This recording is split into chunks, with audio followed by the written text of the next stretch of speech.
1. First, fix one end of the sample in the fixture. 2.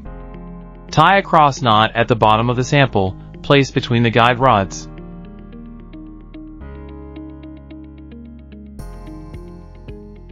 3. Connect the test sample in series with the corresponding group's terminal clamp.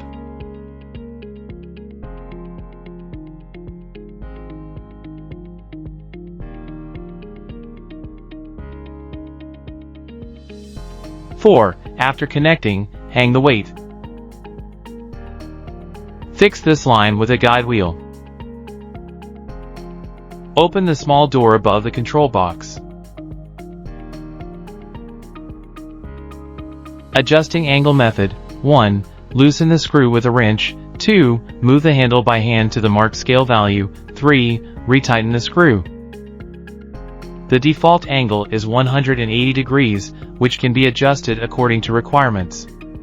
0 plus or minus 180 degrees adjustable. Connect power supply. Turn on the switch. Press the green start button on the test board, then reset the counter to 0. Press the green start button on the control panel. Adjust the speed, gradually increase from left to right, maximum 60 revolutions per minute. Set the number of experiments, 0 to 999,999 times can be preset. Change the numbers in order from left to right. For example, if it is set to 10 times now, press the preset button after the setting is complete. It will automatically stop after 10 times. End of test.